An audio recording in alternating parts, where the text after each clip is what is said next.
All right, hi everyone. Welcome to From the Crow's Nest for the it's the 12th of June. Today we're talking the struggle for the soul of the Isle of Wight. What does that mean? Well, look at me. I'm all over the place. I need a shave and I need a haircut. Anyway, thanks for joining me. So today we're going to be talking about saints and the struggle, as I said, the struggle for the soul of the Isle of Wight. And what does that mean? Well, for some people it means Christianity. For others it means our pagan past, and for others it's our future. But today I'm going to sort of touch on the faith of the island. And we're going to kind of really delve a little bit into the early days, and then in the philosophy of the island, and how, from a faith perspective, they cling on to the past. Not so much these days, a little bit, but we'll get to that. So let's talk about the early days.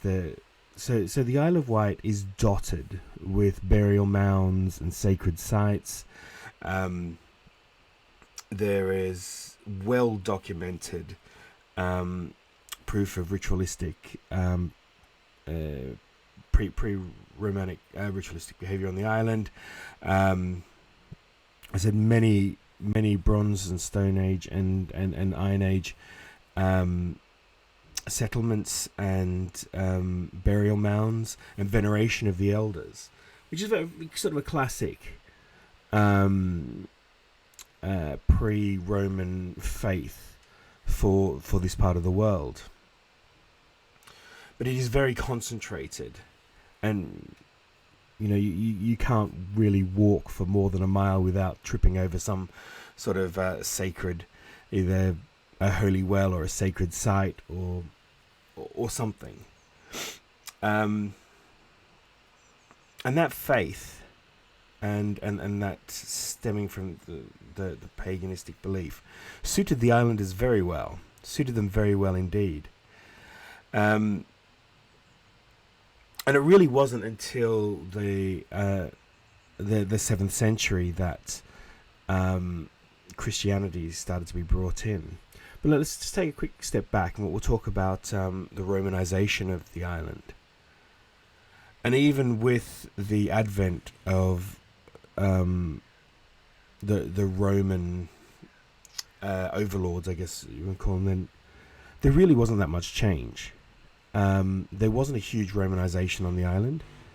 There are some Roman villas and so forth, but I think from a religious standpoint, things must have stayed very much as they were. And we have proof of that from archaeological digs, where they show that magical items have even been found, which kind of sit around the same time as the Roman occupation. So I think you had this happy coexistence between the two, and no doubt there was some adoption by the locals of some Roman deities, amalgamation with their own, etc., etc. What we don't have is any written records of what they believed and what their faith was. Unfortunately, we can only make assumptions. We know that there was a close relationship between the people of Somerset and the Celtic peoples of Somerset and around the West Country and the Isle of Wight.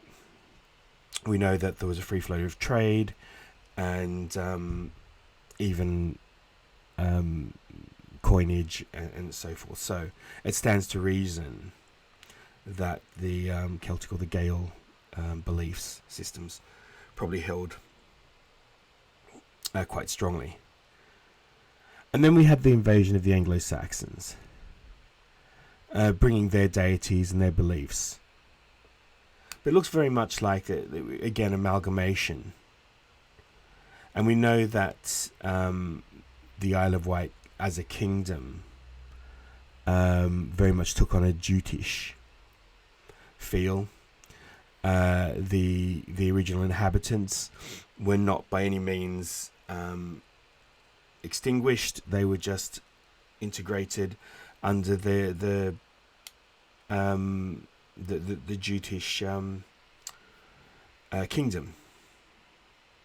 And for all intents and purposes, it seemed like it was we have a situation where there was quite a lot of loyalty to these kings.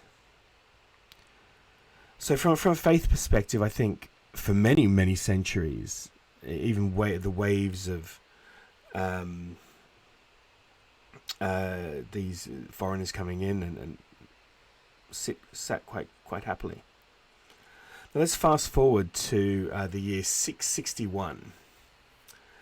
In 661, a priest called Eopa was sent to the island to convert the island to Christianity, and that was not successful. Not successful in the least. The island had just been conquered by the King of Wessex, and had become they had tried to take over the island and make it part of that kingdom, and so they sent missionary to convert the people. Eopa was expelled from the island, sent away, and it wasn't long before the Isle of Wight went back to self-rule and once again brought in their own king. There is no reason to believe that they didn't follow the same Anglo-Saxon traditions of electing their king, which kind of brings us to 686, where our last king. We don't have any records of these kings, but we do know that Arwald was our last king, or Arwald, depending on how you pronounce it.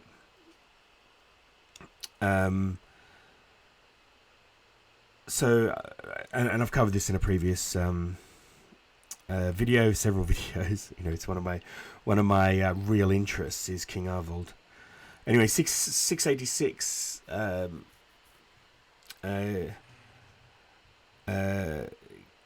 Arwald is killed after fighting with Cadwalla, who, again, the king of Wessex, and sort of ironically is, well, his brothers / sons, we're not sure, were posthumously canonized as Saint Arwald.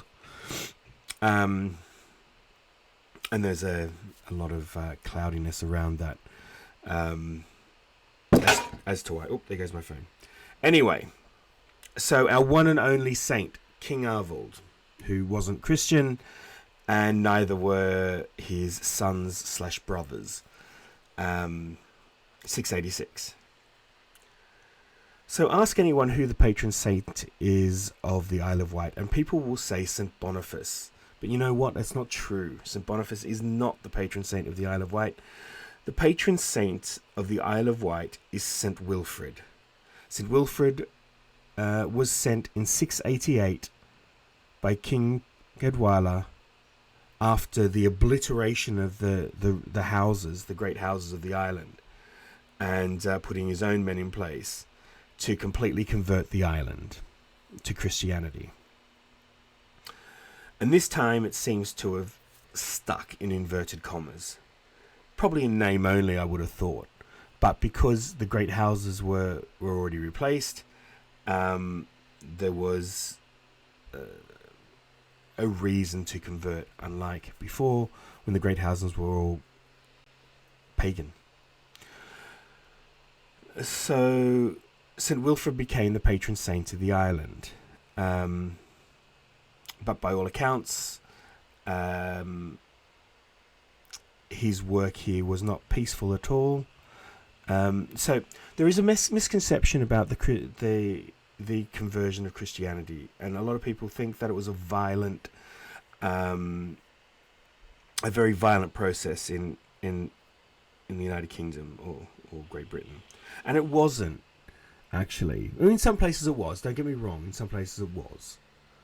But a lot of what happened was Christianity would come in, they would, instead of destroying temples and so forth, they would take those temples over, and they would dedicate the temple to a saint that was like a like-for-like saint to the god or demigod that the local people would worship.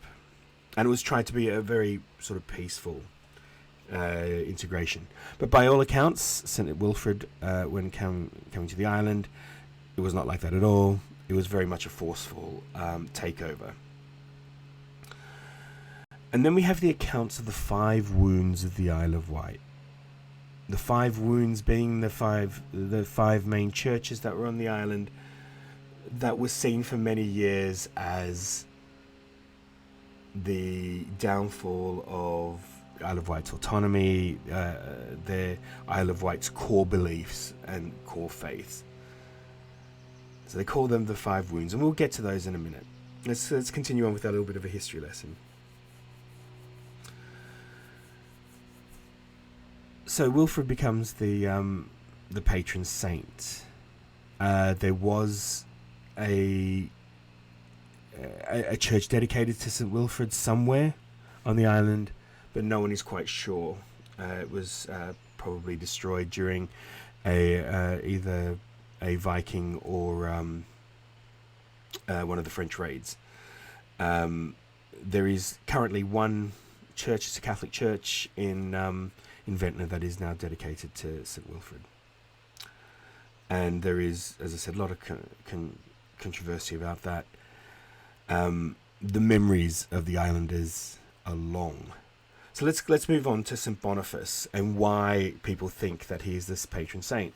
There's absolutely no record of St. Boniface ever coming to the island. All that we have is the building of St. Boniface Church in Bonchurch. There goes the train. Oh gosh, this episode's already taking on a bit of a life of its own. We're already 12 minutes in. So let me quickly go through it. So there was the building of St. Boniface Church, but it looks like it was the 9th century that was built, well after St. Boniface was gone. It was dead. What we do have, we have a sacred well, we have preaching rock, we have all sorts of stuff around that area, and we'll get onto that in a minute, because there is deep roots that go back many years, which seems to have been taken over by St. Boniface, and I need to do a little bit more research into that, and we'll talk about that a little bit later. Now let's move on to the but anyway, it's safe to say St. Boniface, not the patron saint, St. Wilfrid is, but St. Boniface as an entity had a big influence. Let's move quickly on to some of the lesser known saints that may or may not exist. So we have St. Tarquin, who may or may not have been a saint, or may have been a Sir Tarquin. And that is to do with the story of the dragon tree. Please see previous video on the dragon tree. We have St. Urien of Wolverton, which I've talked about many times. Who is St. Urien? We'll have to do a real deep dive into that at some stage. Then we have St. Catherine. St. Catherine of the Wheel. St. Catherine's Oratory. Why St. Catherine? Well, legend says the reason being is because the Wheel of Fortune, or the Wheel of Life, parts of it, are hidden somewhere in St. Catherine's Hill, and the association between St. Catherine and her wheel, where she was meant to be, the wheel was a torture device which she was going to be martyred on, and when she touched it, because her faith was so great, it shattered into pieces. And so there is this tenuous link between the two. And let's talk about the 5 wounds while we have a couple of minutes. So quickly, the 5 wounds of the Isle of Wight are: number 1, Wolverton, St. Urian's; number 2, Brading, St. Mary's, which is considered the mother church of the island for many years. Then we have All Saints at God's Hill. We have the Holy Spirit Church at Newtown, formerly Frenchville, Although it's a modern church there now, there was an ancient church there. And then the fifth is Bond Church in St. Boniface, the old church. Anyway, thank you very much. I know I'm going to cut this off really quite quick here. Thank you very much for following. If you like this, please like and subscribe. Leave any comments you like. Thank you very much for joining me, and I'll do a bit more of a deep dive if you're interested in this. We will certainly talk about St. Urian, and we will talk about Wolverton, and we will talk about... and we'll talk more about Boniface and Ventnor and all around there, and all the sacred stuff, St. Lawrence as well.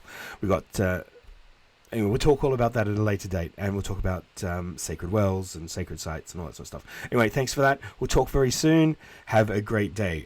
Bye bye.